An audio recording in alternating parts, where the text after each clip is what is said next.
London, particularly people who come here, they sort of love our history, everything that goes on, you know.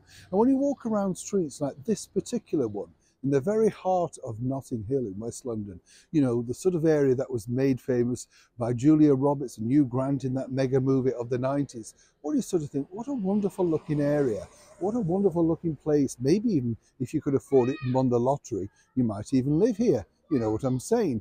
But of course, there's always a bigger, darker picture behind all these beautiful white Georgian facades. And more importantly, this particular one features royalty, death, murder, and a man to be hung.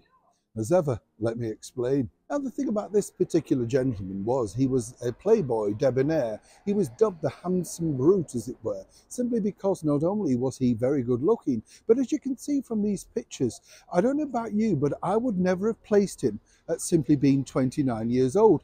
People always looked far much older, didn't they, back in that particular era? Not quite sure why, but even the ladies, you know, who were 25 looked about 45, didn't they? I know, let me know what you think as ever, seriously, in the comments below. But this particular man, that's right, he was the debonair, if you like, hoodwinker. He was a man that virtually turned up into all the major places inside London, whether it be the Savoy, the Dorchester, Claridge's, and was able, all thanks to his debonair good looks and his many aliases, get in. And more importantly, get in for free. You see, this was an era where you just presented your card. You could present it at the desk and they would assume, of course, particularly if you were a lord or indeed part of the Royal Air Force, well, you know, you must be kosher. And naturally, they would send on your bill to that address. You simply didn't carry cash. You were an aristocrat. The elite, you know, all that sort of stuff. So you can understand how exactly this man truly hoodwinked so many people, which finally resulted in a deathly game of murder, quite literally, on the streets here behind me. Neville Heath, in fact, was every one of those things. Debonair, playboy, ladies' man, and had the ability to literally make you believe he was exactly what he was telling you. That was the true power of someone like this, particularly when you think about it, that he'd been a cheat, a liar, fraud, you know, literally stolen, done every possible thing. You see, some might suggest in a modern age that he was little bit more than a gigolo. He would meet certain ladies of, you know, shall we say, certain wealth, and for some particular reason they fell madly in love with him, buying him shirts at, you know, the very best tailors on Jermyn Street, Savile Row, and literally funding his lifestyle. Very quickly, of course, he moved on and found new people. And of course, it was his stint in the Royal Air Force, a stint that he failed to mention. He got booted out of for simply taking a car without authority and driving it into town for a night out. He didn't bother with that. He kept the uniform, and that was very clever, you see, because he still looked good in that uniform. So when he turned up at certain areas, he was on leave. People believed it. Yes. And then, of course, when that went wrong, particularly in the Royal Air Force, he then went over to South Africa, joined their elite force, and more importantly, duped them as well. Ended up flying planes and virtually nearly killing people. He wasn't trained, but he just pushed ahead with lie after lie. More importantly, though, he claimed an attachment to the British monarchy. Now, you have to remember, these are difficult times, you know. It's just after the war. People really did believe people back then, and why wouldn't you, particularly when you have a name like Lord Derby, Lord Denbigh, or in fact Rupert Brooke, many aliases that he went under. But what happened was, as his lifestyle increased, and more importantly, he was aging quite dramatically, all thanks to too many drinks, too many drugs, and too many late nights, well, he got desperate. And right here in Pembridge Gardens at the Pembridge Court Hotel, things took a nasty turn for the worst. Let me explain. Good looking was Neville Heath, that he'd even been approached by the many big studios of the time over here in Britain, you know, the Gaumont, Pinewoods, Twickenham, that sort of stuff, even simply for extra work. He couldn't be bothered doing that. That was too much like hard work for too little money. But what he did do was utilize that particular idea and basically claim to people that he'd been asked to become a movie star. This really impressed, as one can imagine, a lot of people, particularly the younger ladies that he met in all of those glitzy bars of the 1940s. And then he formed an association very loosely with the actress Moira Lister.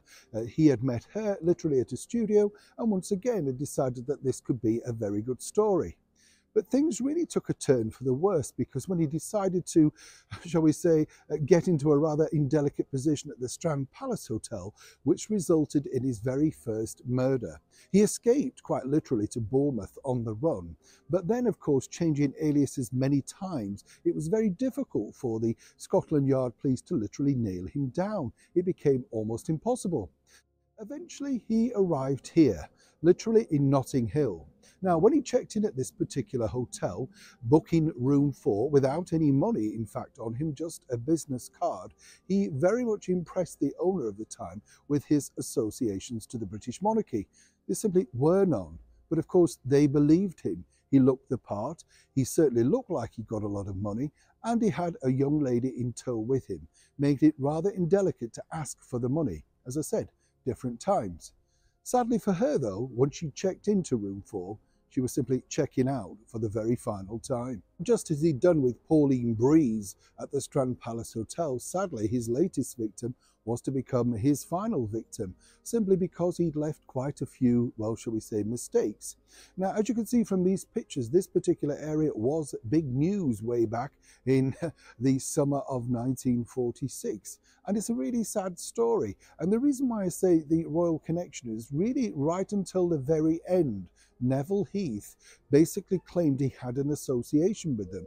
His idea allegedly was that he'd been a driver for His Majesty the King during the war. Totally not true. When that failed, he said that he'd flown certain senior members of the British monarchy as his time in the Royal Air Force. Again, not true, but you can understand how they come up with these particular stories. What I find fascinating is that, obviously, as we often say here on the show, it's history lost in time, isn't it? And right here, as I say, of that particular summer in 1946, this was worldwide news. Now, his trial lasted literally 2 days. He got accused of 2 murders. Many people think there were far more, but of course, in the darkened times of the war and the few sort of months afterwards, it was very hard to work out exactly, because there was a string of unsolved murders. Now, Neville Heath really kept it up to the very end. And as I say, he was given the death penalty on October the 16th at Pentonville Prison. Now, when he was taken to the gallows for the very final time, they asked him, what would you like as a final request? And he said, very famously, whiskey. He said, and actually, given the circumstances, let's make that a double. Those were his final words. And for many years, of course, this particular area was dubbed, the area of Neville Heath. Of course, all of that was wiped away later on during another infamous murder trial, that of John Christie. But that is another tale, another time for another day. As ever, I hope you enjoy these little escapisms that we like to show you in and around London. So when you are walking around, and you do come to London, if you're lucky enough, it's interesting to think, isn't it? You walk around and think, wow, this just looks a very nice, normal place to live.